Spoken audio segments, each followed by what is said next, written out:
Mi nombre es Amanda Fernández Menéndez y soy pediatra de atención primaria en un centro de salud de la Comunidad de Madrid y también trabajo como especialista en endocrinología y nutrición pediátrica en el Instituto de Sobrepeso y Obesidad de la Fundación Jiménez Díaz, también en Madrid. En primer lugar, bueno, pues dar gracias a todos por participar en este encuentro y a la Asociación Diabetes Madrid pues, por invitarme también a participar en este webinar que esperamos que sea de provecho para vosotros, para las familias que sois al final demandáis y necesitáis, yo creo, un poco pues, de orientación y este tipo de información.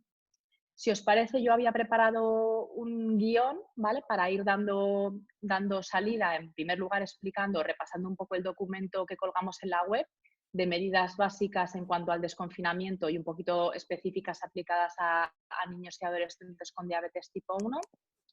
Y luego he intentado preparar algunas respuestas a las preguntas que me han ido llegando, ¿de acuerdo?, a través de la asociación. Si os parece, como en el chat me aparecen los mensajes, pero se borran automáticamente y probablemente se me olviden las cosas, si queréis dejamos al final un tiempo para dudas y preguntas a nivel general, que es un poco con la idea con la que hacemos este webinar, dar unas pautas generales, por así decirlo, pues de estar por casa, ¿no? Un poco de andar por casa para que este tiempo pues de caos os sea un poquito más fácil. Entonces, si os parece, preguntas al final y si en algún caso quedara alguna pregunta sin contestar o surgiera alguna duda posteriormente, pues no os preocupéis porque probablemente podamos encontrar la vía para solucionarlo, ¿de acuerdo? O comunicarnos de otra manera o preparar alguna otra cosa para que no se quede ninguna duda sin contestar. Si os parece, bueno, si me veis mirando detrás de la pantalla es porque tengo aquí preparado el guión para que no se me olvide ninguna de vuestras dudas ni sugerencias. En primer lugar, si os parece, podemos repasar el documento previo que colgamos en la web, ¿de acuerdo? Que eran unas pautas muy básicas sobre desconfinamiento, ¿no? Un poco de las medidas que había tomado el Ministerio, la Comunidad de Madrid, para ver cómo podíamos empezar con niños a salir a la calle. Bueno, pues deciros, bueno, perdonad porque esto no lo puedo solucionar.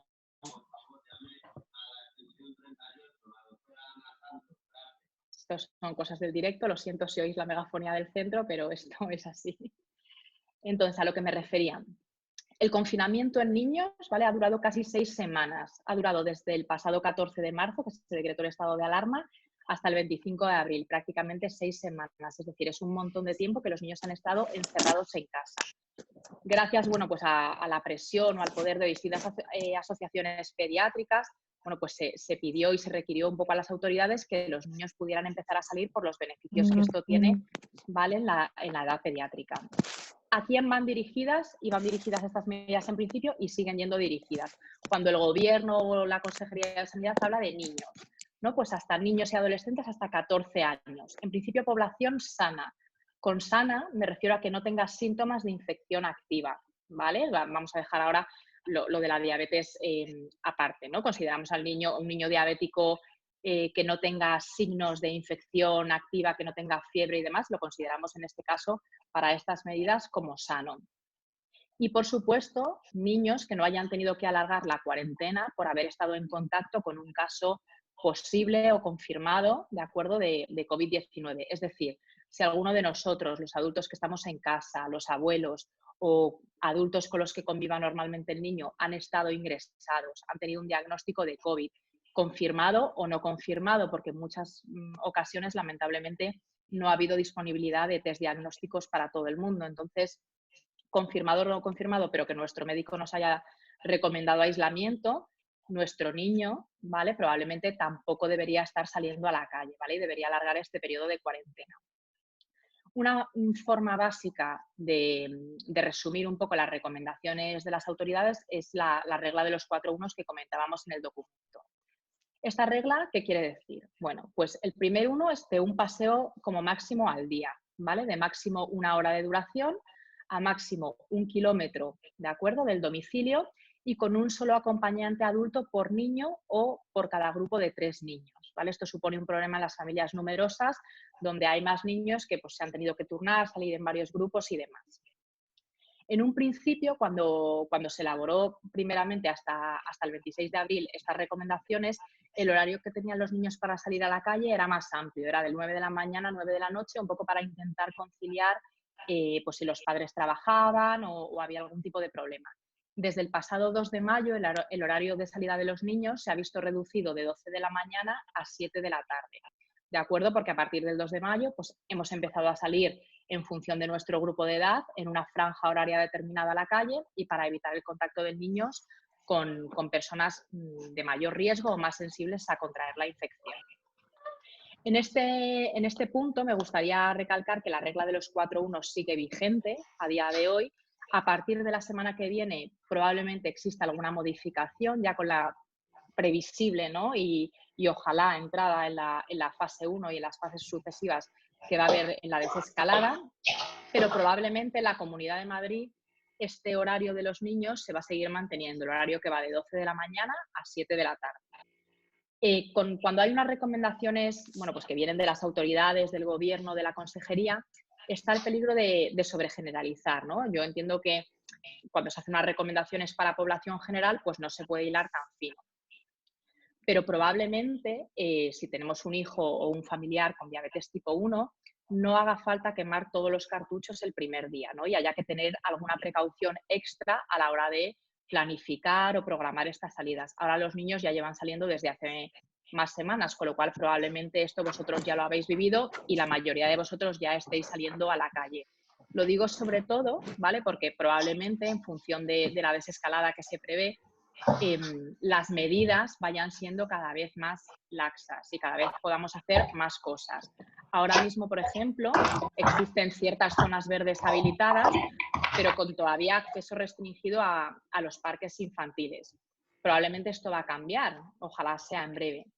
¿Esto quiere decir que el primer día que se abra el parque infantil debamos ir con nuestro hijo diabético cuando vaya todo el mogollón de niños? Pues probablemente no, ¿vale?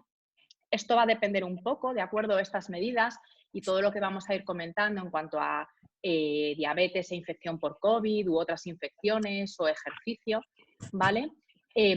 A individualizar. Esto es un mensaje que me gustaría dejar claro, ¿vale? Que siempre hay que individualizar y siempre tenéis que tener un contacto directo con vuestro profesional sanitario de referencia, bien sea el equipo de diabetes, el endocrino, la enfermera educadora en diabetes, vuestro pediatra del centro de salud, ¿vale? Que también puede resolveros algunas dudas que os pueden parecer en un principio absurdas, no sabéis qué hacer, entonces puede ser un buen recurso, ¿vale? A la hora de plantear estas dudas. Por ejemplo, viernes por la tarde, hoy por la tarde, que mañana es festivo, tengo dudas del control, llamo al hospital y la consulta de endocrino ya se ha acabado, no localizo a nadie de mi equipo. ¿Me tengo que presentar en urgencias por alguna duda que me haya surgido si el niño está bien? Pues probablemente no, ¿vale? Una opción es llamar al centro de salud, intentar siempre utilizar ahora mismo vías telemáticas y hablar con vuestro pediatra. En muchos de los casos os va a poder solucionar la duda y si hay, ¿vale?, cualquier imprevisto, cualquier situación que haga sospechar riesgo, os va a derivar a urgencias hospitalarias. Pero siempre importante que contéis con la ayuda de todo el equipo de profesionales de salud y asegurando que os conozcan a vosotros comunidad familiar y conozcan a vuestro hijo, conozcan su enfermedad, en qué estadio de la enfermedad está y su pauta de tratamiento. Una vez dicho esto, ¿vale? Bueno, del peligro de la sobregeneralización que comentábamos, el otro mensaje importante que os comentaba es el de individualizar. Quiero decir, todas estas medidas de salir, no salir, cuándo salir, qué hacer, van a depender mucho, en primer lugar, de la edad de vuestro hijo, de vuestro familiar con diabetes. De acuerdo, en pediatría, los extremos de la pediatría siempre son más complicados. De acuerdo, los lactantes pequeños, niños pequeñitos, menores de 1 año, menores de 2 años, requieren un manejo un poquito más cuidadoso porque pues bueno, la sensibilidad a la insulina puede variar. Es un niño que probablemente todavía no sepa expresar bien pues, si le duele algo, qué le pasa o las raciones que va a comer, puede vomitar con más frecuencia y muchas veces pues, vamos a estar más limitados en el manejo y va a ser un poquito más complejo. El otro extremo, que es el adolescente, pues peca de lo contrario, ¿no? Peca pues, por las características propias de esta etapa del desarrollo, pues de conductas desafiantes con la autoridad, que podéis ser vosotros, los padres, familiares, puede ser el médico, el endocrino, muchas veces no quieren pincharse, el control es mucho más irregular y hay en general una falta de adherencia al tratamiento. Entonces, estos dos extremos, de acuerdo, de las edades pediátricas, habrá que tener un poquito más de cuidado sobre ellos en todas estas medidas de desescalada. También va a depender de la fase de la enfermedad en la que se encuentre vuestro hijo o vuestro familiar con diabetes. Quiero decir, no va a ser lo mismo un paciente pediátrico que acaba de diagnosticarse. Creo que hay gente con el micrófono activado y así hay un ruido de fondo que, vamos, no sé si solo lo oigo yo o lo oís los demás. Lo digo por intentar controlar un poco el sonido de fondo, por fin.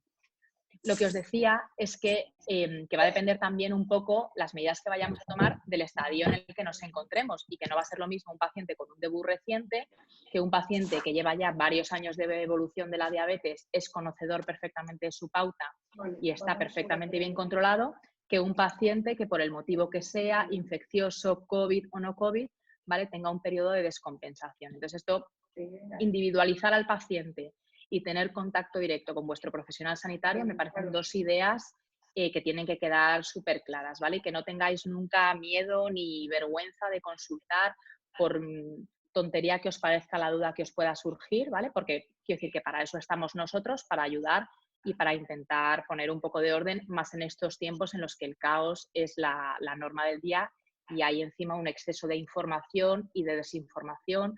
Por el grupo de WhatsApp de padres me llega una cosa, luego leo en internet otra cosa, luego mi médico me dice otra tercera cosa. Entonces, un poco, ¿vale?, centrarnos en los consejos de los profesionales de la salud, que sepáis que tenéis siempre ese referente. El segundo punto que me gustaría comentar, ¿vale?, que ya vimos un poquito en el documento, era la relación que hay pues, entre diabetes, pediatría o diabetes en niños y adolescentes e infección por COVID-19. Bien, para vuestra tranquilidad, dos mensajes. No se ha visto mayor incidencia de infección por COVID-19 en niños diabéticos que en niños que no son diabéticos, ¿de acuerdo? No hay ningún estudio ni ninguna evidencia que demuestre que los niños diabéticos enfermen más. O sea que por esa parte, tranquilidad. Y luego, por otra parte, ya a nivel tanto de población pediátrica diabética como no diabética, se ha visto que la infección por COVID en niños y adolescentes cursa con sintomatología leve, ¿vale? Poco tiene que ver con la sintomatología que hay en adultos. Sí se ha reportado algún caso grave, algún caso que ha precisado ingreso, pero suelen ser niños con, pues bueno, con patologías previas, probablemente más graves que la diabetes y ya está. Quiero decir que por esa parte es un mensaje de tranquilidad el que os quiero transmitir. Se está estableciendo que el papel de los niños en la infección por COVID-19 sea más como transmisores, ¿de acuerdo? Muchas veces transmisores asintomáticos de la infección. Esto, pues bueno, ya digo que se está estudiando el papel que pueden tener los niños como vector, ¿no?, de la infección, pero parece ser que está más relacionado con esto. Sí que es verdad que la sintomatología de la infección por COVID en pediatría es muy variada.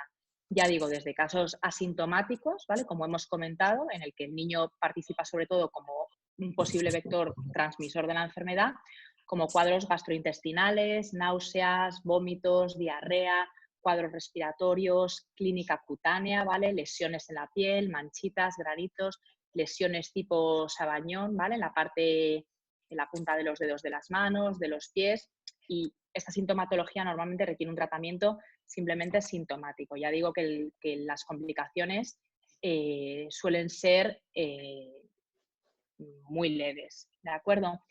Dicen por aquí que el documento lo repasasteis previamente. Bueno, si alguien no lo ha recibido, no le ha dado tiempo de revisarlo, no pasa nada porque es lo que vamos a ir comentando a lo largo del webinar y si alguien no lo tiene o le falta, pues no hay ningún problema en hacéroslo llegar. Ya digo que es un documento súper sencillo a nivel de andar por casa con 4 ideas básicas para que tengáis conocimiento.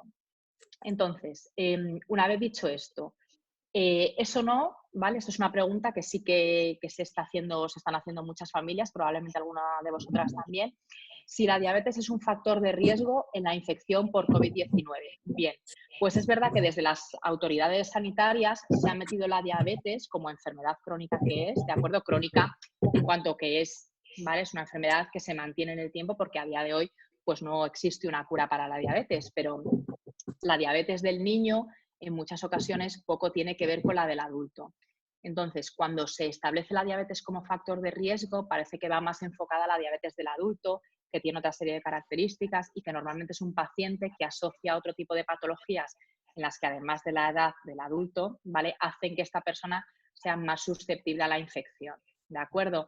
En cualquier caso, ya os he dicho que el niño con diabetes no tiene más riesgo de enfermar por COVID-19 que el niño que no tiene diabetes. Aquí quiero hacer una matización importante, ¿vale? Y esto es, en principio, siempre que la diabetes esté bien controlada. ¿Qué pasa cuando tenemos una diabetes mal controlada? Que vamos a tener una situación de hiperglucemia, que vamos a tener una situación de falta de insulina.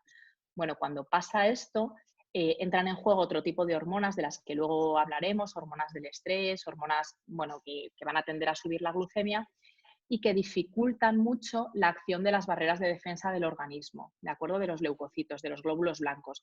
De tal manera que un paciente con una diabetes mal controlada, ¿vale?, sí que puede ser en determinado momento más susceptible a la infección y una vez adquirió la infección puede tener más predisposición al desarrollo de complicaciones por esto que os digo de la hiperglucemia y la falta de insulina que interaccionan de manera negativa con el sistema de defensas del organismo. En cualquier caso, ¿conviene evitar la infección por COVID-19 en niños con diabetes? Pues sí, ¿vale? Igual que conviene evitar cualquier tipo de infección en niños con diabetes. ¿Esto es del todo posible y realista? No, ¿vale? Los niños se enferman, sobre todo los niños más pequeñitos. Afortunadamente, la mayor parte de infecciones en pediatría son por causa viral y son cuadros banales. Lo que pasa que en caso de tener, pues bueno, algún niño o adolescente diabético en casa, en contexto de una infección, aparte de los efectos que nos puede causar la infección, ya digo, en caso de COVID-19, la clínica ya la hemos comentado que puede ser muy amplia, ¿vale? Puede afectar a distintos sistemas de forma leve, pero digamos la pega que podemos tener en el caso de tener algún diabético en casa es que esta infección, ¿vale?, va a predisponer a que exista una descompensación de la diabetes. Y en muchos casos, bueno, en algunos de los casos, el niño acaba ingresando o acaba consultando de acuerdo con el especialista, no por la sintomatología de la infección, que ya digo que es banal, sino porque ha existido una descompensación de la diabetes que va a requerir un ajuste de insulina y en algunas ocasiones pues ingresar para poner un suero intravenoso, corregir alteraciones analíticas y demás. Bien, como os digo, cuando hay un proceso infeccioso, ¿de acuerdo? Podemos tener dos tendencias, ¿vale? Ya, infeccioso me refiero, bien sea COVID-19, bien sea otro tipo de microorganismo, ya digo, lo más frecuente viral. Normalmente cuando hay una infección en pediatría casi siempre va a haber fiebre. La fiebre aumenta estas hormonas del estrés que hemos dicho que tienen un efecto contrario a la insulina. Pues algunas de estas hormonas que os pueden sonar pues son adrenalina o cortisol, por ejemplo. ¿Vale? También el glucagón puede tener aquí cierto papel. Todas estas hormonas van a tender, ¿vale?, a que el paciente tenga más hiperglucemia, esté en una situación de más hiperglucemia que normalmente. Por otra parte, pues cuando el niño está malo, tiene fiebre por el cuadro que sea, tiende a estar un poquito más apático, está más en reposo, tiene menos actividad, lo cual también contribuye a que las glucemias estén en un rango más alto de nuestros objetivos. Otro cuadro un poco distinto es cuando la afectación es puramente gastrointestinal, pues cuando tenemos un cuadro de diarrea, vómitos, falta de apetito, que ahí probablemente lo que tengamos es una falta de absorción de hidratos de carbono y estemos más tendentes a la hipoglucemia, ¿vale? En cualquier caso, la tendencia general cuando hay un proceso intercurrente infeccioso en pediatría, ya digo, sea COVID-19 o sea otro, es hacia la hiperglucemia. ¿Qué pasa cuando hay una hiperglucemia mantenida? Pues como la mayoría ya sabréis que hay mayor riesgo de cetosis y de cetoacidosis. Entonces, estas situaciones de enfermedad intercurrente son un momento crítico en el que hay que tomar una serie de medidas pues, para evitar, ¿vale?, llegar a la cetoacidosis, evitar ingreso, evitar acudir al hospital. Para ello hay una serie de patas de tratamiento que vamos a repasar. Y si os parece, aquí, como normalmente los procesos intercurrentes cursan con hiperglucemia, el tema de las hiperglucemias lo podemos repasar en este apartado y dejar las hipos para cuando hablemos de ejercicio físico, que probablemente sea lo que os estáis encontrando ahora que estáis saliendo a la calle. Pues bien, como decía, cuando hay un proceso infeccioso, ¿vale?, cuando hay una infección con riesgo de descompensación de la diabetes, tenemos, ¿vale?, varias líneas de tratamiento y hacer un manejo global del niño y de forma, en ocasiones, pues multidisciplinar si es necesario. En primer lugar, vamos a tratar la infección. Es decir, ya digo que la mayoría de infecciones en pediatría son virales y son banales, es decir, que la gravedad que revisten es muy leve. En cualquier caso, si nuestro pediatra, nuestro médico, nuestro equipo sospecha que puede haber una sobreinfección bacteriana añadida, nos va a pautar un tratamiento antibiótico, ¿vale? Ese tratamiento antibiótico debemos seguirlo, debemos siempre hacer la pauta, ¿vale?, de tratamiento que nos ha mandado nuestro pediatra. También es importante hacer un tratamiento sintomático, ¿de acuerdo? De la fiebre, con antitérmicos, con analgésicos, del malestar. Esto es importante también para que el niño se encuentre en unas condiciones, pues bueno, lo más confortables posibles. La mayor parte de antibióticos y soluciones en pediatría vienen en forma de jarabes, ¿de acuerdo? Muchos de ellos llevan sacarosa. Normalmente intentamos evitar los que más concentración de sacarosa lleven para, bueno, para no provocar picos de hiperglucemia. Pero en cualquier caso, vosotros tenéis que tomar y seguir la pauta que os ha mandado vuestro pediatra. Si el jarabe o la suspensión de antitérmico provocan algún pico de hiperglucemia, esto ya lo corregiremos, pero no vamos a dejar de tomar un tratamiento prescrito, ¿de acuerdo?, por las alteraciones que pueda ocasionar. Muy importante, ¿de acuerdo?, cuando hay una situación de enfermedad, hacer controles mucho más frecuentes de glucemia, ¿vale? Cada 2-3 horas deberíamos estar midiéndonos la glucemia. Sensor, glucemia capilar, como vosotros tengáis estipulado medirla, ¿de acuerdo? Incluso hay veces que se necesitan controles horarios para ajustar de forma más fina la insulina que tengo que ponerme, la que no tengo que ponerme, la que tengo que corregir, ya digo, para evitar la situación de cetoacidosis. Tenemos que medir también cuerpos cetónicos, ¿de acuerdo? Cetonas.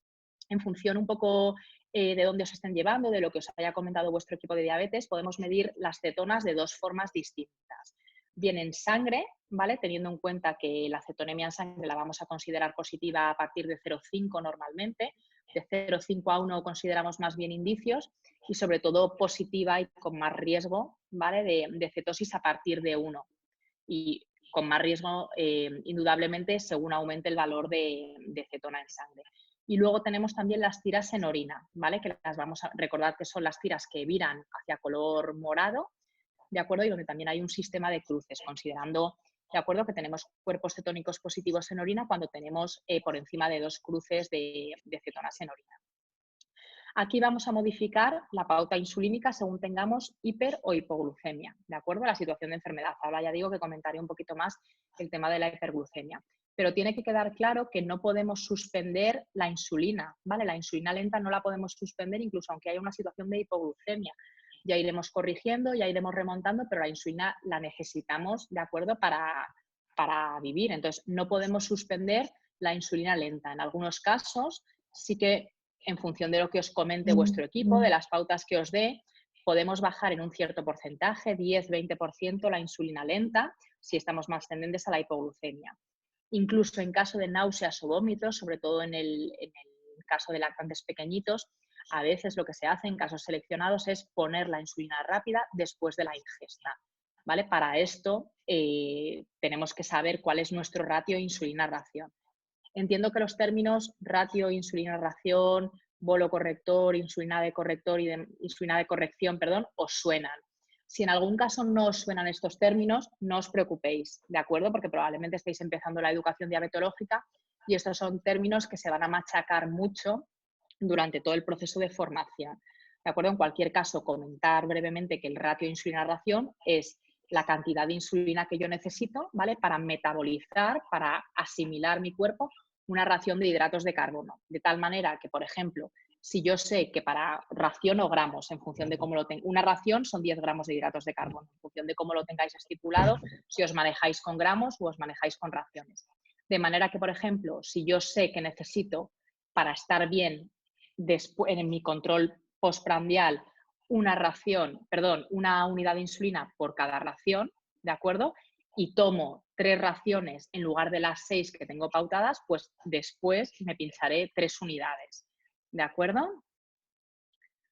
Veo aquí una pregunta. Si os parecen las preguntas, como no puedo ver bien el chat y además se me borran enseguida, las hacemos al final, ¿vale? Con lo que os he comentado, que si se queda alguna pregunta en el tintero, no os preocupéis porque buscaremos la forma de solucionarla. Pero bueno, a esto me refiero, que podemos, en algunos casos seleccionados, aplicar la insulina rápida después de la ingesta. Esto no es lo más fisiológico ni lo aceptable, pero bueno, si no sabemos cuántas raciones va a tomar el niño y, por supuesto, probablemente no tome todas las que tenga pautadas, antes de poner insulina de más y luego caer en hipoglucemia, podemos esperar a que tome las que el niño considere o las que le apetezcan, las que pueda tolerar, y pincharlo después según las raciones que haya tomado. También me parece muy importante, en caso de proceso intercurrente, de enfermedad, fiebre, bien sea por COVID o no, asegurar el estado de hidratación, ¿de acuerdo? Cuando hay una hiperglucemia o hiperglucemias generalizadas, esto va a hacer que las pérdidas por orina, ¿vale? Las micciones, los pises que va a hacer el niño sean más frecuentes, por lo que va a perder, ¿vale? Por ahí líquido. Si además tiene diarrea, si además está vomitando, el volumen de pérdida de líquidos, ¿vale? Puede ser muy importante. Entonces, tenemos que asegurar, de acuerdo, el estado de hidratación del niño. ¿Cómo vamos a hacer esto? Pues con soluciones de rehidratación oral, zumos, refrescos con, sin azúcar, ¿vale? En función un poco de la cifra de glucemia que tenga el niño en ese momento y de lo que os haya estipulado vuestro equipo para remontar estas situaciones. En caso de vómitos, podemos administrar también alimentos ricos en hidratos de carbono y fácilmente digeribles, como por ejemplo puede ser plátano o yogur de sabores. Si nosotros vemos que persisten los vómitos, persisten cuerpos cetónicos positivos, somos incapaces de manejar esta situación, ¿vale? Es un motivo en el que sin duda debéis consultar en la urgencia hospitalaria, ¿vale? Entonces, lo que os comentaba de las correcciones de las hiperglucemias. Ya hemos comentado cuándo consideramos positiva la medición de cuerpos cetónicos, tanto en sangre como en orina. ¿Cuánta insulina, de acuerdo, me tengo que poner para corregir este estado? Pues va a depender del grado de hiperglucemia que tengamos y del nivel de cuerpos cetónicos que hayamos medido tanto en sangre como en orina. Es decir, no es lo mismo, ni va a requerir probablemente la misma insulina para corregir la situación, estar en 250 que en 450, igual que tampoco va a requerir probablemente la misma insulina corregir una cetosis que tengamos en sangre, por ejemplo, en 1 o que tengamos en 3 o que tengamos 2 cruces de cuerpos cetónicos en orina que 4, ¿vale? Entonces, no es lo mismo. Normalmente, cuando tenemos una hiperglucemia sin cetosis, lo que vamos a hacer es, si nos toca comer, en la pauta que tenemos por nuestro endocrino, van a ir, normalmente la mayoría de vosotros, tendréis una pauta que va por intervalos. Por ejemplo, si menos de 100, una unidad, me lo estoy inventando. Si de 100 a 150, 2, de 150 a 200, 3. Ahí, en esa pauta por intervalos, ya está incluido, de acuerdo, la corrección según el factor de sensibilidad individual que tenga vuestro hijo o vuestro familiar con diabetes. ¿De acuerdo? ¿Qué pasa cuando tenemos una situación de hiperglucemia mantenida con cetosis? Que sobre estos bolos correctores, ¿de acuerdo? Sobre esta corrección según el factor de sensibilidad que os hayan explicado para calcular estos bolos, habrá que poner un extra para vencer esta cetosis. ¿Cuánto es este extra? Pues eso se puede calcular de distintas maneras. Normalmente, ya digo, en función, o sea, será tanto más cuanto más sea el grado de hiperglucemia y de cetosis. Normalmente entre un 10-20% más añadido a este bolo corrector normal, o también se puede calcular en forma de unidades por kilo, de 0,05 unidades por kilo a 0,1 unidades por kilo, ya digo, en función del grado de cetosis que tengáis. Es importante, ¿vale?, repetir estos bolos correctores cada 3-4 horas, a veces incluso cada 2 horas, hasta aseguraros que habéis corregido la hiperglucemia y la cetosis, ¿vale? Hay veces que sigue existiendo, vamos, que la glucemia ya se ha normalizado y está más cercana a los objetivos que podáis tener de control y seguís teniendo cuerpos cetónicos. Esto es probablemente, sobre todo si ha habido vómitos o ha habido situación de falta de ingesta, que haya cetonas que se hayan generado por el ayuno. Entonces, en este caso, además de la insulina de corrección que tengáis que poner para vencer esta cetosis, probablemente tengáis que forzar la ingesta de hidratos de carbono para corregir estas cetonemias de ayuno. En cualquier caso, ¿de acuerdo? Lo que digo, este es un mensaje que también me parece importante. Vómitos de repetición, manejo de hiperglucemia con cetonemia que no podemos corregir en casa. Clínica, ¿de acuerdo? Los que hayáis pasado por un debut diabético con una clínica de cetoacidosis conocéis más la clínica. de vómitos, de disminución del nivel de conciencia, de letargia, de respiración agitada, ¿vale? Esos son signos clínicos que nos pueden hacer sospechar que el niño está descompensándose. Entonces, cualquiera de estas opciones, ¿vale? Acudís a urgencias o contactáis con vuestro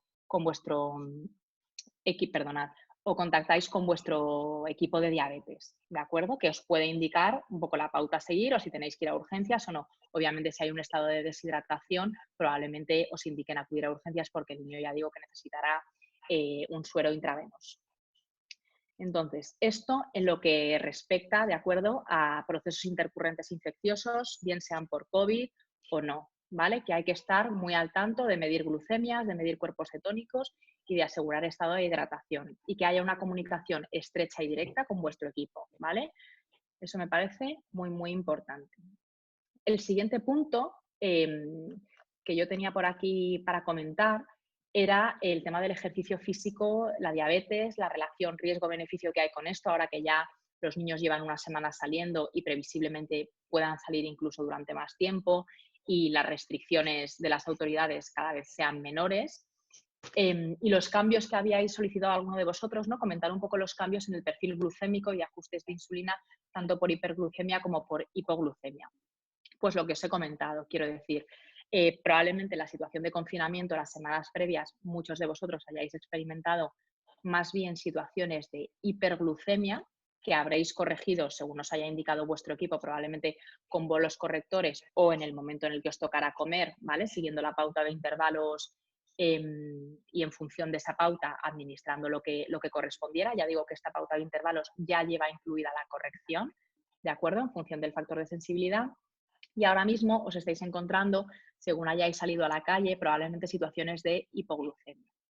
Entonces, es indudable, ¿vale?, el beneficio que tiene el ejercicio físico, la actividad física en pacientes pediátricos, tanto con diabetes como sin diabetes. En el caso de niños con diabetes, el ejercicio tiene unas ventajas además adicionales, ¿de acuerdo? De hecho, se considera una de las patas de tratamiento de la diabetes, ¿no? Junto con la alimentación y la insulinoterapia. ¿Qué beneficios tiene la actividad física en niños con diabetes? Pues es un regulador de glucemia. Normalmente durante el ejercicio, incluso después del ejercicio, siempre hay una tendencia a que las glucemias estén más bajas. En función de la intensidad del ejercicio, las glucemias bajas se pueden mantener incluso hasta 12-24 horas después. Probablemente no sea el caso que tenemos ahora, ¿de acuerdo? Porque me refiero a ejercicios pues, de intensidad más alta, que se prolongan más en el tiempo, como por ejemplo puede ser el esquí, a los que os guste esquiar. Ahí hay que tener muy en cuenta, ¿de acuerdo?, que un ejercicio muy intenso y prolongado en el tiempo nos puede dar una hipoglucemia tardía incluso hasta 24 horas después. Esto lo digo porque probablemente en las fases siguientes que vengan del desconfinamiento, el tiempo para estar en la calle con los niños aumente y probablemente pues los que os guste el senderismo, las caminatas y demás, pues empecéis a hacerlo. Entonces, eso es otra actividad física en la que tenéis que tener cuidado, ¿vale? Y vigilar la glucemia estrechamente por el riesgo de hipoglucemias tardías.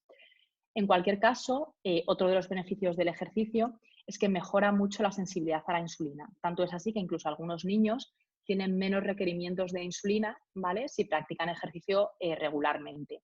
Y luego tiene beneficios, ¿vale?, para los mismos que tiene para la población general pediátrica que no es diabética, pues mejora el perfil lipídico, mejora los factores de riesgo cardiovascular y luego, por supuesto, pues a nivel social, de interacción con otros niños, de autoestima, pues también tiene muchos beneficios.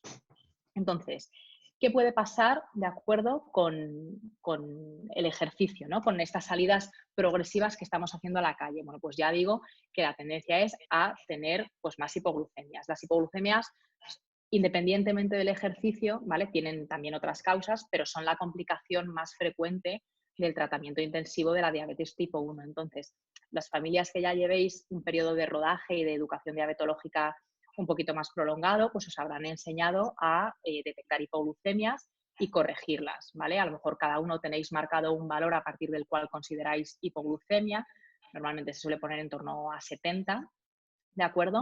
Y pauta de corrección.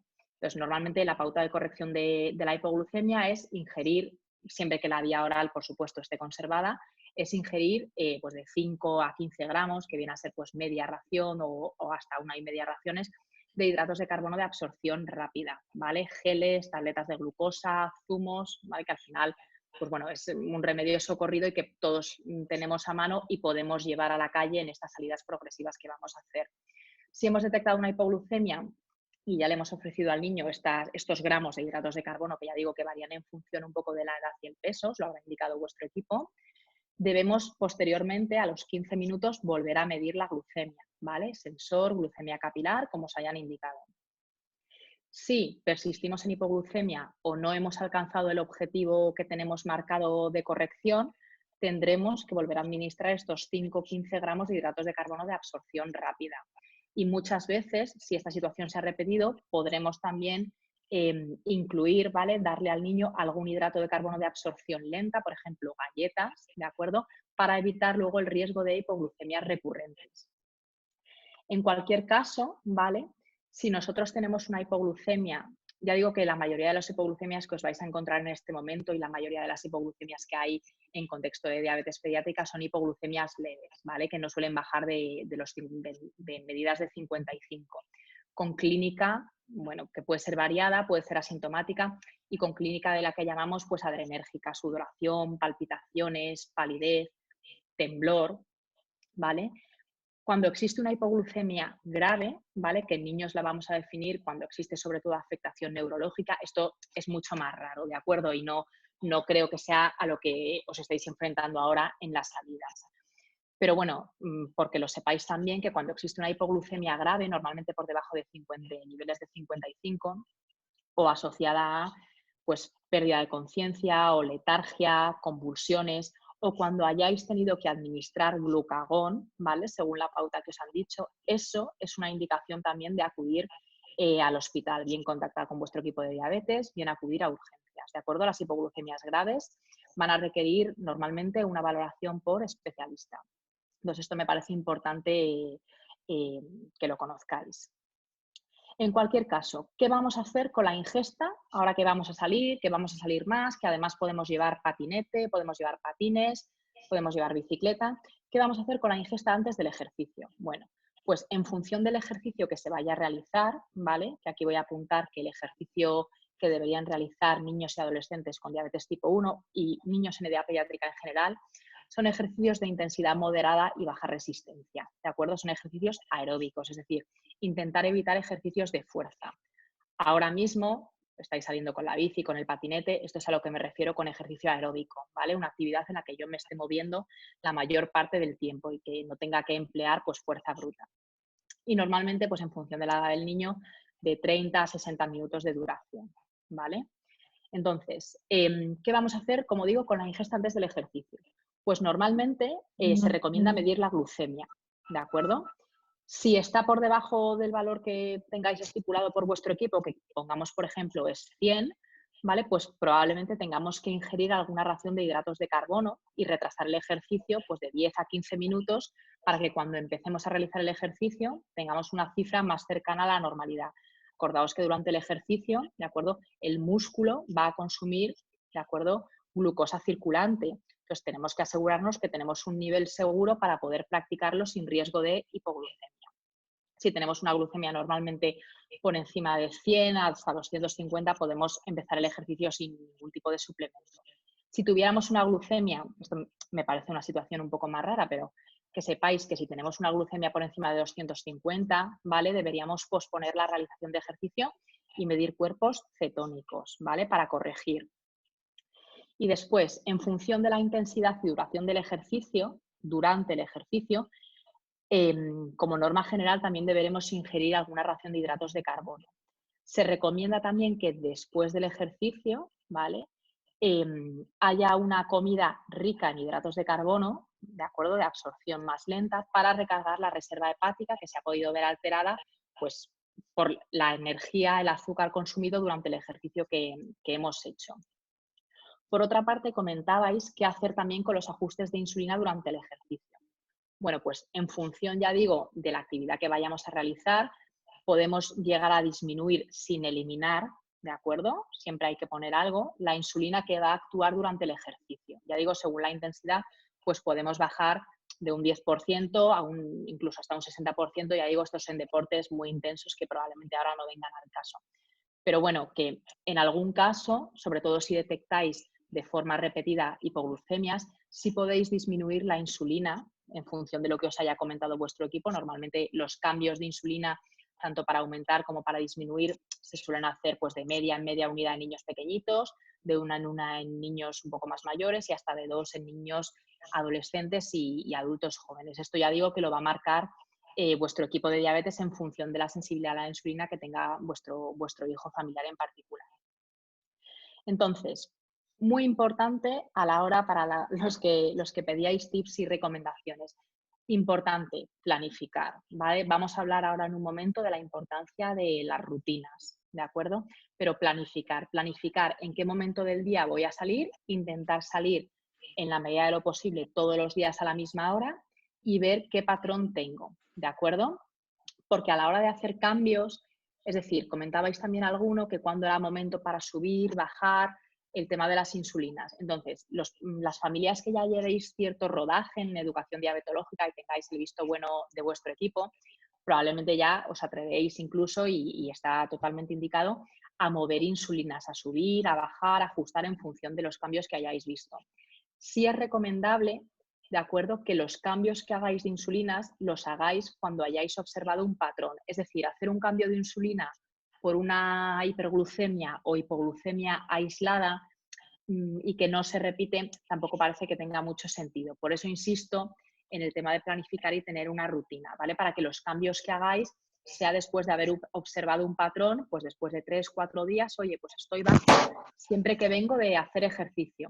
Pues entonces ahí me tengo que plantear bajar la insulina que va a estar actuando en ese momento, que normalmente va a ser la rápida, porque probablemente muchos estéis saliendo después de comer, después de merendar, ¿vale? En torno a las 2 horas y media después de ponernos la rápida, es la insulina que va a estar actuando.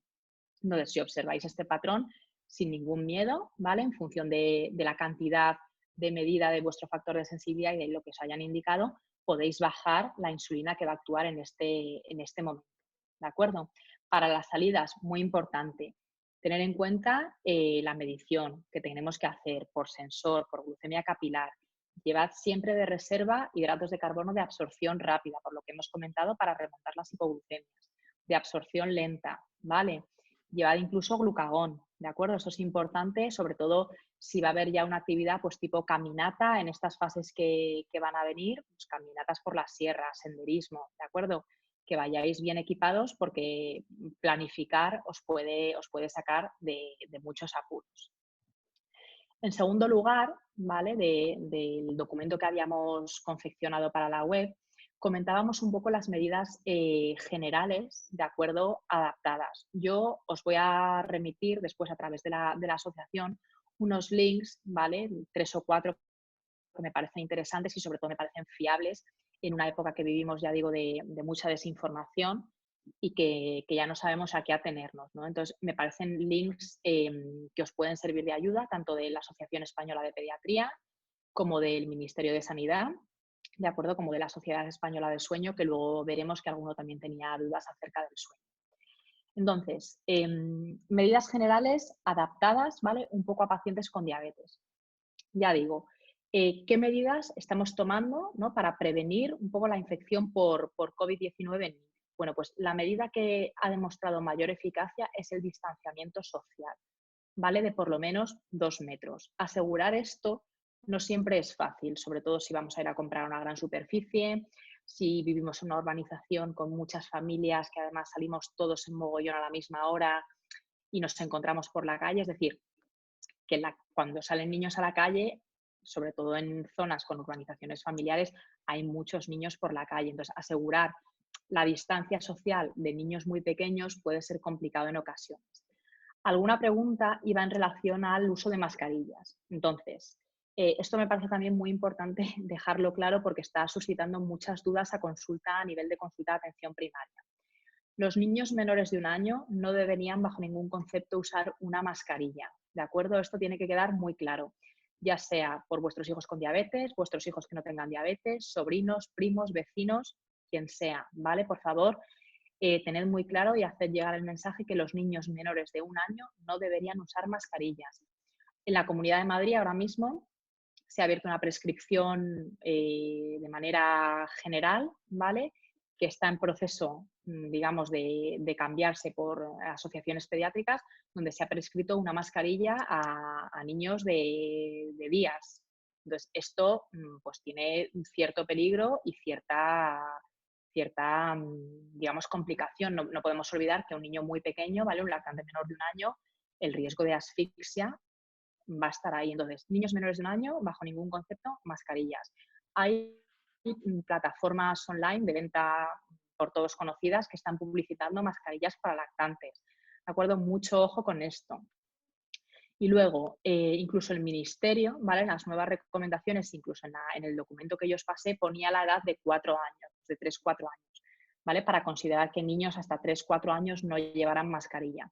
Esto es bien por el riesgo de asfixia y bien también porque los niños pequeños toleran mal las mascarillas, ¿de acuerdo? La sienten como extraña, les incomoda, les molesta. Entonces, probablemente el riesgo de estar con la mascarilla, pero que yo me esté tocando todo el rato la cara porque me molesta, me la quito, la tiro, me la vuelvo a poner, ¿de acuerdo? Sea más prudente llevar al niño sin mascarilla y quitarnos este problema en medio de que se esté toqueteando todo el rato la cara y las manos, ¿de acuerdo? Espero haber resuelto la duda un poco de las mascarillas. Niños menores de 1 año, en ningún caso. Y hasta los 4 años, ¿vale?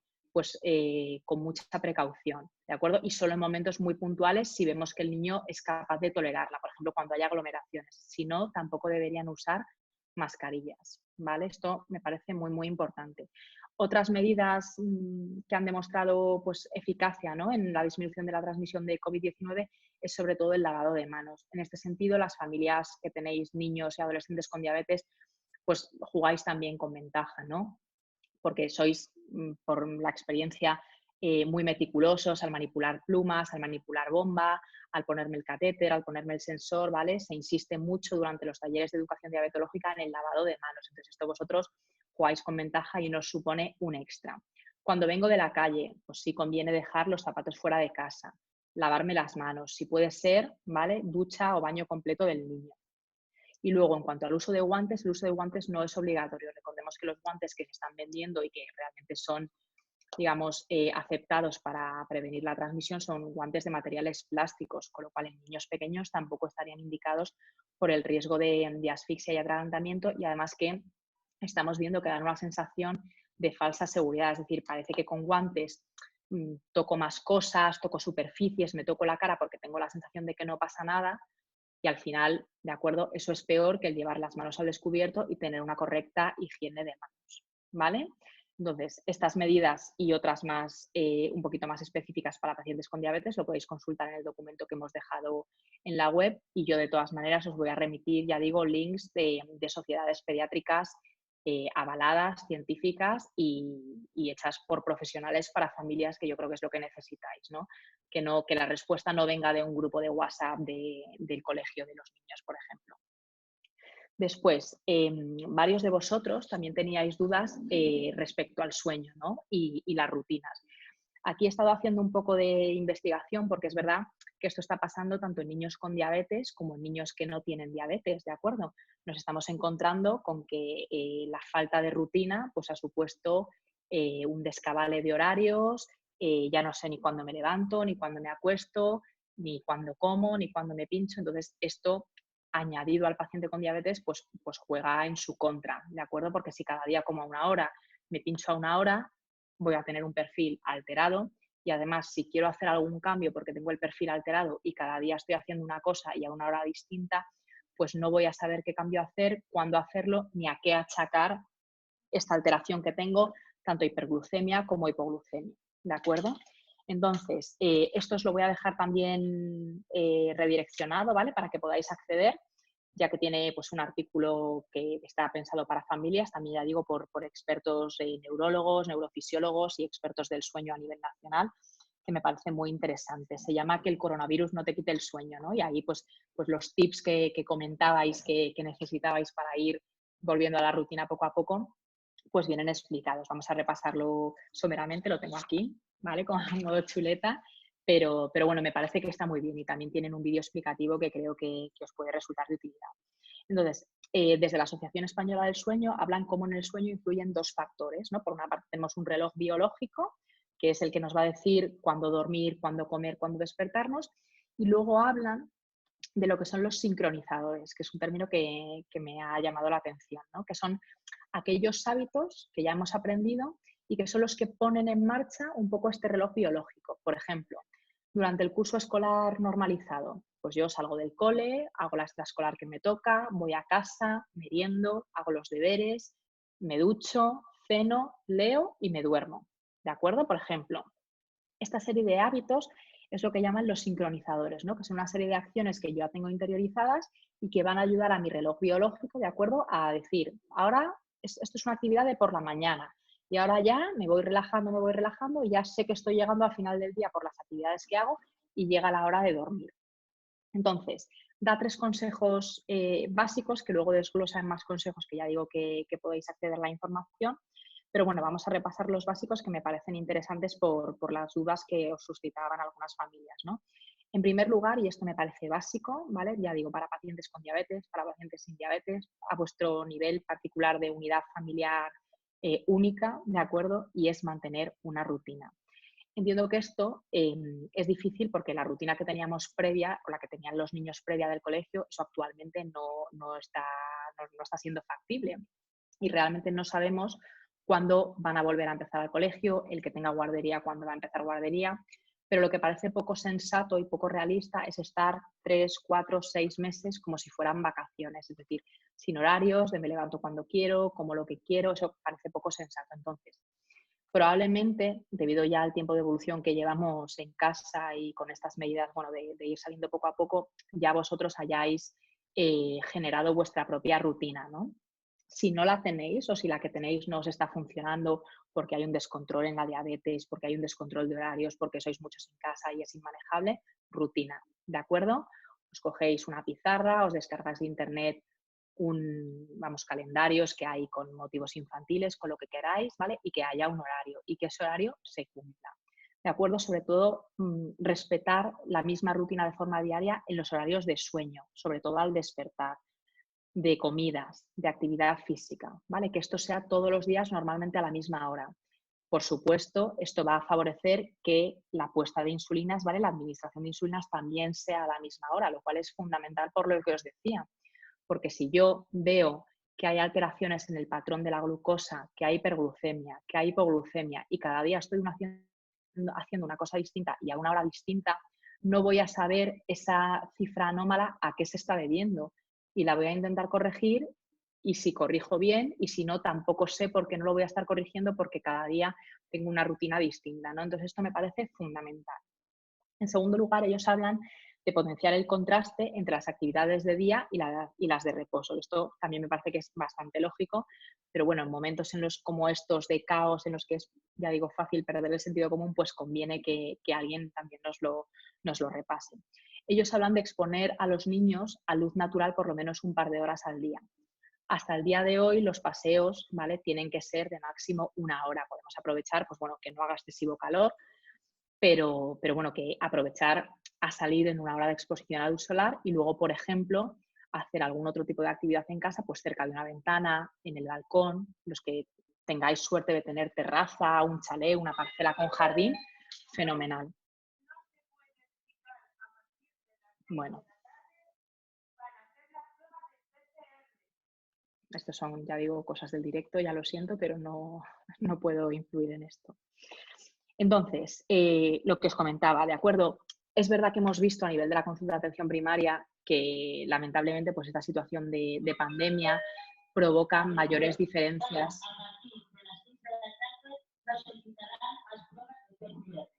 Bien, esto parece que ha quedado claro también. Que hay, lo que os quería decir es que existe mucho contraste, ¿no? Entre familias. Pues afortunadamente, ¿no? Habrá muchas familias, algunos de vosotros, pues que tengáis a disposición incluso salir al campo porque viváis cerca, salir a zonas verdes, jardín, parcela, pero otras familias lamentablemente pues viven hacinadas en pisos muy pequeños, con una sola ventana que da a un patio interior, con lo cual nos estamos encontrando, de acuerdo, a nivel pues de pediatría, ya digo, de atención primaria, con muchas dificultades en el manejo de este tipo de pacientes, ¿no? Y lamentablemente, pues esta situación de pandemia parece que abre un poco más la brecha social en ese sentido. En cualquier caso, también recomiendan los expertos del sueño, ¿de acuerdo?, que durante las primeras horas del día evitemos tareas pasivas, como puede ser estar con el móvil o ver la tele. Y aprovechemos estas primeras horas para tener cierta actividad intelectual o física. Salir, hacer ejercicio en casa, hacer los deberes, leer, hacer algún juego, ¿vale?, en el que participe toda la familia. También me parece importante. Y luego hablan también de la importancia de crear una rutina antes de acostarse, pues lo que comentábamos, ¿no? Algo que sea relajante para desconectar del día y que el niño vaya asimilando que ya se acerca la hora de ir a la cama. Puede ser baño relajante, los que hagáis pues meditación o ejercicios de relajación podéis hacerlo, contar un cuento, ¿de acuerdo? En ambientes idealmente con poca luz y poco estímulo sonoro también, con poco ruido. Y luego, el tercer punto que ellos comentan es sincronizar esta rutina que hayáis establecido un poco con el día natural. Es decir, dormir a oscuras, intentar que cuando el niño se despierte le hayamos levantado un poquito la persiana para que se empiece a despertar con luz natural. Luego, en cuanto a las siestas, se recomienda mantener las siestas en niños que venían haciéndolas, sobre todo van a ser niños pequeños, ¿vale? Hasta 4 años, los niños que dormían la siesta en el cole o en la guardería, pues mantenerlo y mantenerla además en el mismo horario. Niños más mayores, adolescentes e incluso adultos, pues bueno, no son tan partidarios de recomendar la siesta. En caso de hacerla, que sea como máximo de 30 minutos y nunca más allá de las 5 de la tarde, para no interferir con el sueño nocturno. También es importante, pues bueno, adecuar los horarios a comer y cenar de acuerdo a unas horas que no sean muy tardías para, bueno, también facilitar el proceso de digestión de cara a dormir. Y sobre todo, y esto sé que es complicado con adolescentes, evitar las pantallas, ¿vale? La hora previa, 2 horas previas a que nos vayamos a dormir, ¿de acuerdo? Por el estímulo visual que tiene. Ya digo, esto es un documento más amplio y también tiene un vídeo explicativo, lo dejaré, ¿vale?, redireccionado para que lo podáis consultar porque me parece muy interesante y sobre todo me parece que, bueno, que os puede servir de utilidad. Muchos también comentabais qué hacer, ¿vale?, en caso de que nos estemos levantando más tarde, sobre todo en caso de niños más mayores y adolescentes, si hacer la media mañana, si no hacer la media mañana. Entonces, parece prudente aconsejar que si nos estamos levantando, ¿vale?, a una hora bastante más tarde de lo habitual, saltemos la media mañana y no pongamos la insulina rápida que nos correspondería a esa ingesta si es que así lo tenemos pautado, ¿de acuerdo? Pasa lo mismo muchas veces con el tema de las meriendas, ¿de acuerdo? El niño no quiere merendar, ¿qué hago con la insulina? ¿La pongo o no la pongo? Bueno, pues si no va a haber una merienda, probablemente no haga falta la insulina que va a cubrir esa ingesta. Esto hay que vigilarlo especialmente en adolescentes, ¿de acuerdo? Que asocian en algunas ocasiones pues trastornos de la conducta alimentaria y en los cuales no quiero merendar, pero lo que subyace por ahí debajo es que no me quiero pinchar y además si puedo estar un poquito en cetosis mejor porque así no gano peso y demás.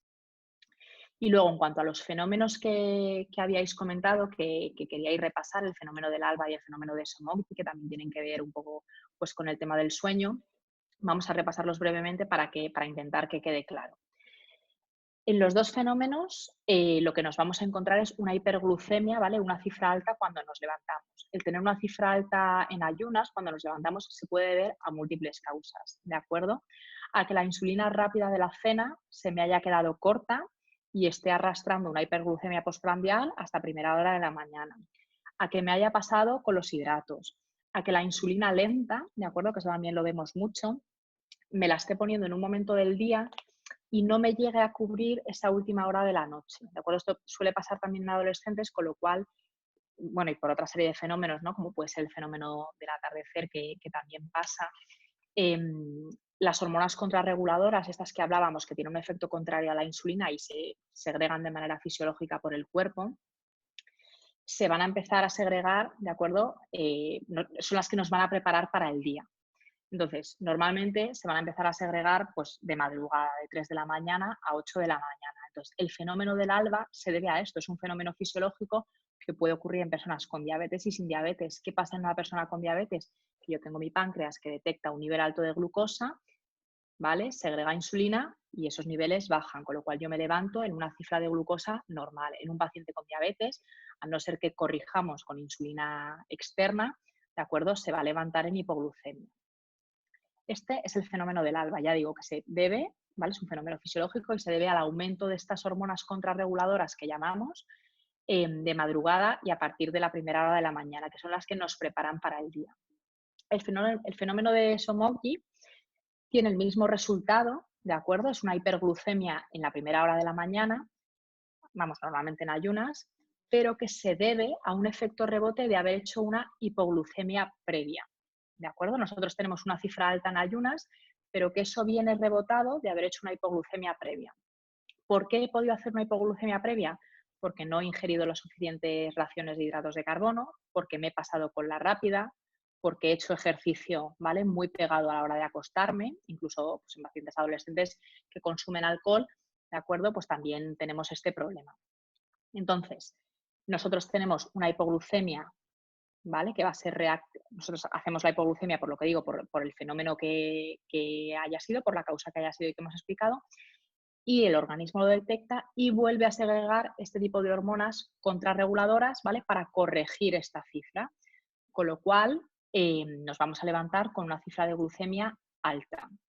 Normalmente, cuando existe un fenómeno del alba, aunque las dos las podamos objetivar con una hiperglucemia en ayunas, el fenómeno del alba va a requerir probablemente un aumento de insulina, ¿vale? Para contrarrestar estas hormonas contrarreguladoras, ¿vale? O un cambio en el horario de insulina para que la lenta llegue a cubrir, ¿de acuerdo? Esta primera hora de la mañana. Y en el fenómeno de Somogyi es al revés. Probablemente necesite o aumentar la ingesta de hidratos de carbono o disminuir la insulina que me estoy administrando para no hacer esta hipoglucemia nocturna y luego tener este efecto rebote, ¿de acuerdo? Entonces, son dos cosas distintas, que muchas veces la gente las confunde, incluso piensa que es el mismo fenómeno que se llama de distintas maneras, pero no es así.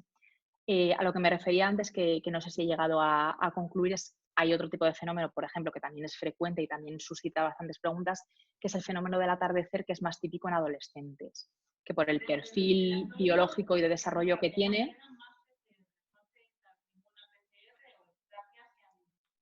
pues ya veis, no nos quedan PCRs hoy. ¿Qué le vamos a hacer? Es decir, que el adolescente a media tarde, primera hora de la noche, ¿de acuerdo? Tiene, ¿de acuerdo? Una situación biológica por sus hormonas que van a hacer que también tenga tendencia a la hiperglucemia. Por eso es importante, ya digo, que aunque el adolescente no meriende, en relación a lo que decíamos antes, ¿no? Pues que no le apetece, si saltar la merienda, si pincharnos, si no pincharnos, hay muchas veces que aunque no merienden, se tienen que acabar pinchando la rápida correspondiente a la merienda, ¿vale? Para evitar este fenómeno. Esto ocurre tanto en confinamiento como de forma normal. Después, ¿alguna duda que habíais tenido alguno de vosotros? Iba en relación a las nuevas insulinas ultrarrápidas, ¿vale? Y a los tiempos de espera. Bien, la insulina ultrarrápida sabéis que cada vez se está generalizando más su uso desde que se ha aprobado a principios de año. Digamos, la ventaja que pueden tener es que no hay que hacer tiempo o tanto tiempo de espera para iniciar la ingesta, ¿vale? La recomendación a día de hoy en consulta de endocrinología pediátrica es esperar por lo menos 10 minutos, ¿vale? Igualmente, esperar 10 minutos entre lo que es la administración de la insulina y el inicio de la ingesta, tanto más si partimos de una cifra alta de glucemia, ¿vale? Esto también creo que es importante que quede claro. La idea es empezar a comer con un nivel de azúcar en sangre lo más cercano a la normalidad posible, ¿vale? Lo más cercano a nuestros objetivos, para no arrastrar una hiperglucemia, una hiperglucemia previa, porque a la insulina no le ha dado tiempo todavía de absorberse, de empezar a ejercer su acción. Entonces, aunque estéis utilizando nuevas insulinas ultra rápidas, se aconseja esperar por lo menos 10 minutos, ¿de acuerdo? Otra pregunta o duda que os había surgido y que me parece también muy interesante es si la diabetes puede afectar al crecimiento y al desarrollo del adolescente, ¿no? Esto es una pregunta que recibimos frecuentemente y además que tiene toda su lógica y razón de ser. Comentaros para vuestra tranquilidad que en principio una diabetes tipo 1 bien controlada no tendría por qué alterar el perfil de crecimiento y desarrollo. Y en este sentido, las familias con niños y adolescentes diabéticos tenéis, ¿de acuerdo? Otra nueva ventaja y es que tenéis un seguimiento muy, muy estrecho por parte de los profesionales. Entonces, tanto al debut de la enfermedad como en visitas periódicas, el niño se va a pesar, se va a medir, se va a calcular su velocidad de crecimiento, se va a comparar los valores individuales del niño con las tablas estándares de referencia que hay para su edad y sexo. Al diagnóstico probablemente os hayan hecho una radiografía de acuerdo de la muñeca para ver la edad ósea, la edad que tiene el hueso y compararla con la edad cronológica que tiene el niño. Es decir, si en algún momento se sospechara una alteración, un déficit en el crecimiento o en el desarrollo, ¿vale? Estáis en muy buenas manos y se pueden poner las medidas necesarias para buscar la causa y contrarrestar esta alteración. Pero ya digo que normalmente en una diabetes bien controlada no tendría por qué haber ningún problema. Caso aparte es cuando tenemos una situación de una diabetes que no está controlada, ¿de acuerdo? Una diabetes que no tiene insulina, una diabetes que tiene tendencia a la hiperglucemia. La falta de insulina, ¿de acuerdo? Recordemos que la insulina es una hormona pues de bienestar, ¿no? De abundancia, de tengo muchas cosas y puedo ahorrar. Pues bien, la falta de insulina es la situación contraria, de estrés, de me estoy quedando sin nutrientes para mis células. ¿Qué hace el cuerpo? Aumentar lo que llamamos el catabolismo, ¿vale? Tira de otras vías metabólicas y de otras estructuras, como pueden ser músculos, por ejemplo, para aumentar el catabolismo y sacar de ahí proteínas y grasas para intentar fabricar energía que no estoy obteniendo a través de los hidratos de carbono, ¿de acuerdo? Porque no tengo insulina y esta no me está haciendo efecto aunque tenga los hidratos. Esto sí puede, digamos, conllevar una disminución de crecimiento y un retraso puberal. Además, en estas situaciones, el receptor de la hormona de crecimiento, ¿vale? Muy implicada, como su propio nombre indica, pues en el crecimiento y desarrollo, también pues bueno, puede ver alterada su función. Otra situación aparte de esta es cuando la diabetes se asocia con otras enfermedades autoinmunes que puedan cursar con mala absorción, por ejemplo, enfermedad celíaca, ¿de acuerdo? Si nosotros tenemos una enfermedad celíaca que no está diagnosticada ni tratada, acompañando la diabetes, ¿de acuerdo? Recordemos que, bueno, pues que en las enfermedades autoinmunes hay cierta agregación, no es lo más frecuente ni mucho menos, pero bueno, puede haber cierta agregación y en este caso, ¿de acuerdo? Vamos a tener un componente de mala absorción que también va a propiciar que el niño pues, no alcance los parámetros de crecimiento y desarrollo que debería tener. En general, ¿de acuerdo? Para vuestra tranquilidad, las alteraciones de crecimiento se suelen observar cuando existe pues, un diagnóstico tardío de la enfermedad, una ingesta calórica que es insuficiente, bien porque no estoy tomando todas las raciones que tengo pautadas o bien porque necesito más, ¿de acuerdo? Esto nunca es una limitación a la hora de calcular raciones. Si el niño necesita más o tiene más hambre o lo que sea, se suben las raciones y si hay que ajustar la insulina, se ajusta, ¿de acuerdo? Pero no vamos a dejar al niño con unos requerimientos en hidratos de carbono menores de los que necesita para asegurar su desarrollo. O cuando existen otras enfermedades, como digo, autoinmunes asociadas. Y ya digo que por esa parte también podéis estar muy tranquilos porque el seguimiento que se os hace desde la consulta de endocrinología es muy específico y aparte de controlar la diabetes, controlan todo lo que puede estar relacionado con la diabetes y en concreto el crecimiento y el desarrollo, tanto en niños diabéticos como no, es una cosa que se mira en la edad pediátrica, o sea que por eso tenéis que estar totalmente tranquilos. Y luego ya para ir concluyendo me gustaría comentaros, pues bueno, que un mensaje positivo dentro de todo esto y es que dentro pues, bueno, de todo el caos, de la incertidumbre, de las situaciones muy duras, ¿de acuerdo? Que muchas familias han vivido, probablemente algunos de vosotros hayáis tenido que hacer frente a situaciones pues, de duelo o de inestabilidad laboral en este momento, quedándonos un poco con la parte positiva del manejo del niño y adolescente diabético en este tiempo, pienso que es una muy buen tiempo para fomentar el autocuidado, ¿de acuerdo? Esto es una cosa que también se insiste mucho desde las consultas de endocrinología, va a depender obviamente pues, de la edad y del grado de madurez del niño, pero que el niño conozca su pauta de insulina. Bueno, primero que conozca qué es la diabetes, ¿vale? ¿Por qué se tiene que pinchar? ¿Qué le pasa? Todo esto adaptado, ya digo, a la edad. Hay un montón de recursos online, cuentos, podcasts, vídeos, ¿vale? Que lo pueden explicar perfectamente y os pueden servir de ayuda. Pero bueno, que el niño conozca su enfermedad, que el niño conozca su pauta, que el niño conozca el glucagón, ¿vale? Cuándo se lo tiene que poner, cuándo no. Y que haya sobre todo también un autorregistro de glucemias, porque es muy fácil descargarnos los datos del sensor y ya se encargará otro de interpretarlos y de verlos.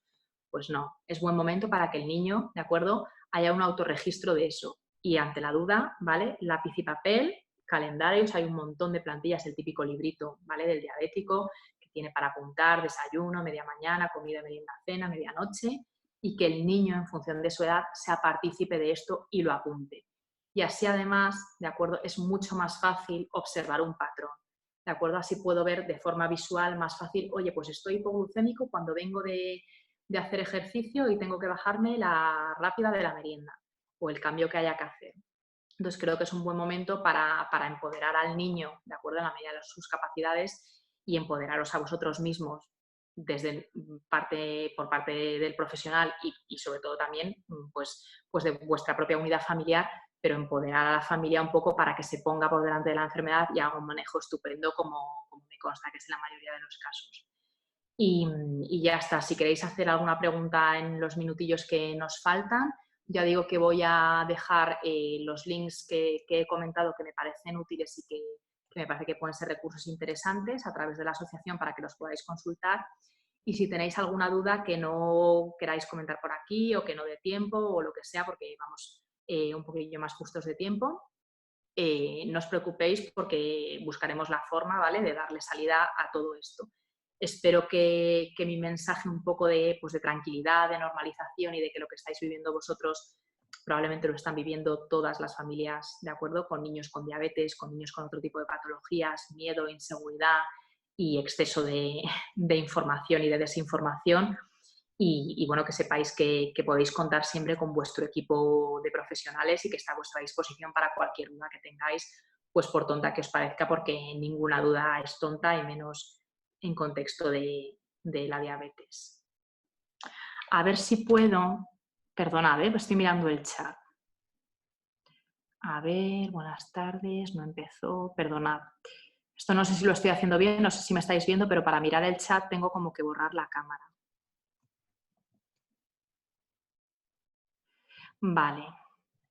¿Durante cuánto tiempo se considera que es una hiperglucemia mantenida? ¿Más de 3 horas? ¿Más de 2 días? Gracias. A ver, el tema de las hiperglucemias, quiero decir, normalmente cuando hay una hiperglucemia...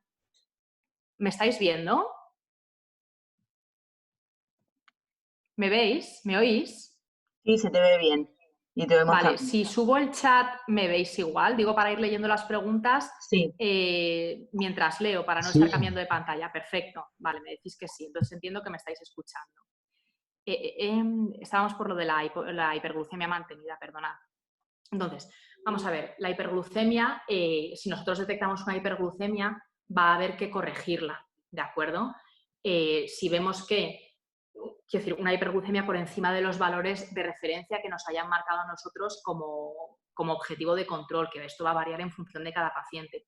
Si yo veo, por ejemplo, que tengo una hiperglucemia con cetosis y que tras varios bolos correctores, que ya digo que se van a poner en función del grado de hiperglucemia y cetosis, cada 2, 3, 4 horas soy incapaz de corregirla, ¿de acuerdo? Este grado de hiperglucemia mantenida, que es la que no cede en el tiempo, tengo, ¿de acuerdo?, que acudir a consulta de especialista, ¿vale?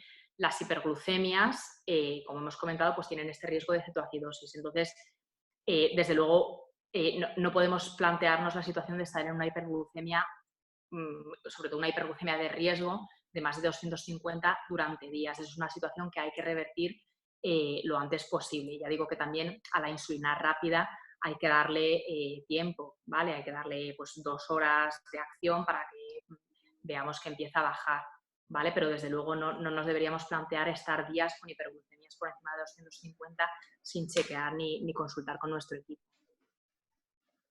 Cambia mucho el carácter con la diabetes, tiene casi 13 años. Bueno, sí que hemos visto que los niños con diabetes, algunos de ellos pues tienen un carácter un poco más peculiar, ¿no? Esto sí puede tener cierta relación, pero lo más pasa más en niños pequeños, ¿no? El típico niño que se enrabieta, que que hay algunos que tienen un carácter un poco más peculiar, pero probablemente esto no se deba a la diabetes. Probablemente, si sobre todo este paciente tiene casi 13 años, el tema del carácter vaya más en relación, de acuerdo a los cambios que hay en la adolescencia, que es una etapa complicada. Mucho ánimo a todos, ¿de acuerdo? Ya hemos dicho que es un momento donde la adherencia al tratamiento pues baja, ¿vale? Y eso sí que por experiencia los controles son peores, ya no solo el carácter, pues ya digo que hay rabietas, también enfados de otro tipo, no como los del lactante, y sobre todo una conducta muy desafiante. Si en algún momento veis que esto llega a ser un problema, no dudéis en contactar de acuerdo con vuestro equipo, porque la mayoría de hospitales cuentan con pues bueno, un psicólogo o profesionales que os pueden ayudar en este aspecto. Esto no lo he dicho, me parece importante también, y os lo dejaré también reseñado, que a través de la Asociación Española de Pediatría, si habéis notado pues, muchos cambios de comportamiento o pues, bueno, tristeza, apatía, sensación de ansiedad, y esto se ha convertido en un problema para estos niños y adolescentes. El Colegio de Psicólogos de Madrid también ha puesto a disposición pues, bueno, teléfonos y otras vías telemáticas para que os puedan ayudar. Esto también me parece importante comentar.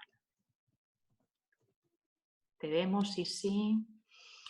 Hola, últimamente le da pereza hacerse capilares antes de comer y usa solo el sensor. Nos miente a veces y nos dice que se hizo capilar. Vale, hay mucho peligro con esta conducta. Bueno, pues esto que comentáis también es una cosa muy habitual. Quiero decir que no os preocupéis en exceso.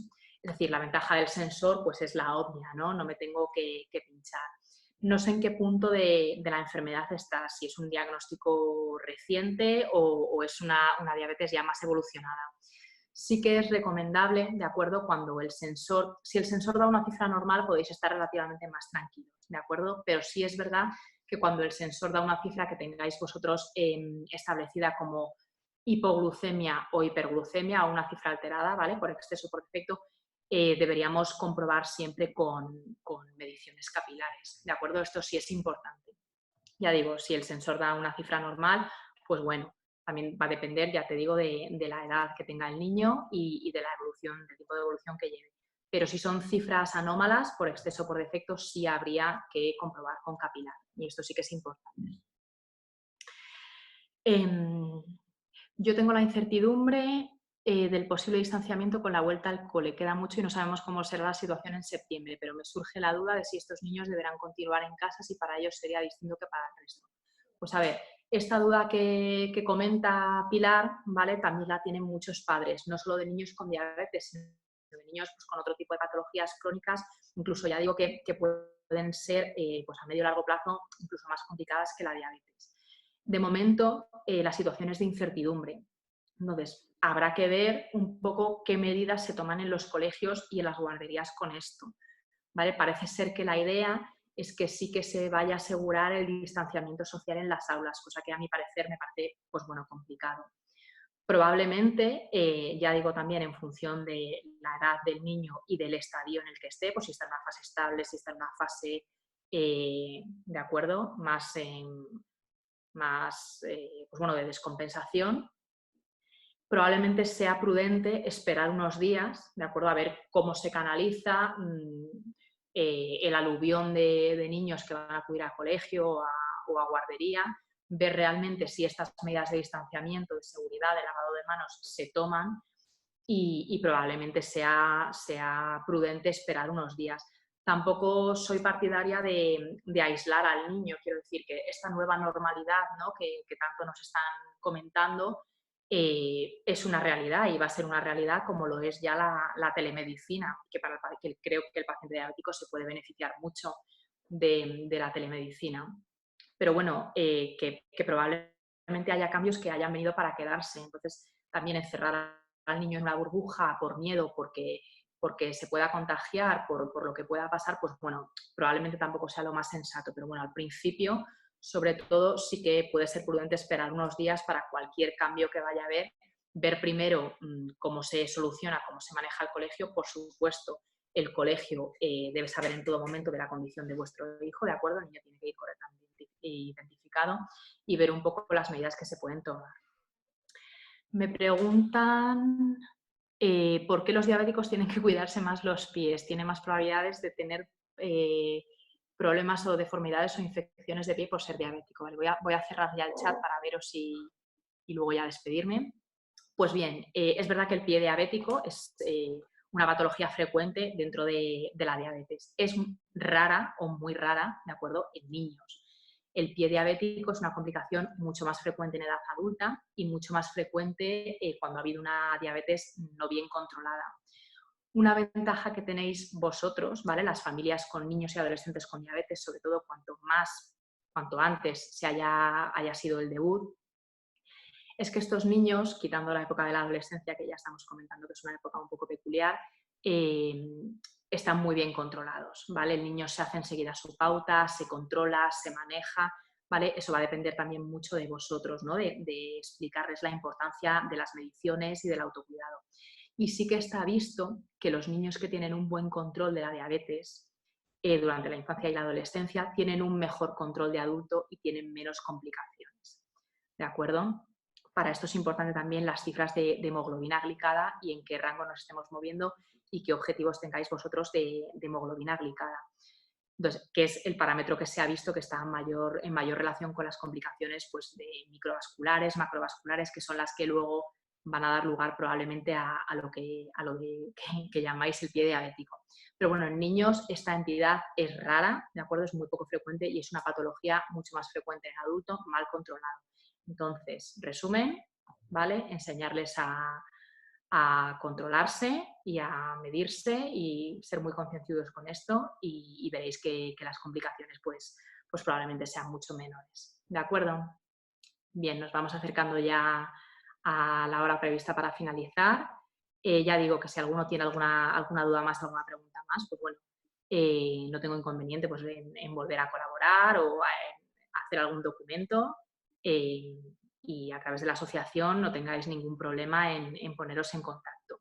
Espero que os haya servido, ya digo, que os haya por lo menos dado un mensaje de tranquilidad y de normalidad, ¿no? Y que veréis que poco a poco los debuts recientes, los que llevéis más rodaje, lo vais a hacer muy bien y que os vais a poner vosotros por delante de la diabetes, con lo cual no va a haber ningún problema. Siempre individualizar, ¿vale? Siempre tener en cuenta las características de vuestro hijo, de vuestro familiar y siempre, siempre, siempre vía de comunicación directa, de acuerdo con vuestro profesional de la salud, vuestro pediatra, vuestra enfermera del centro de salud, vuestro endocrino, ¿vale? O vuestra educadora en diabetes, que os van a resolver todas las dudas y no va a haber ningún tipo de problema. Muy bien. Pues muchas gracias a vosotros y a la asociación otra vez, de nuevo. Muchas gracias por invitarme a participar. No sé si se ha ido la conexión y perdonad las interrupciones, pero ya digo que son cosas del directo y de la vida misma. Muy bien, gracias a vosotros.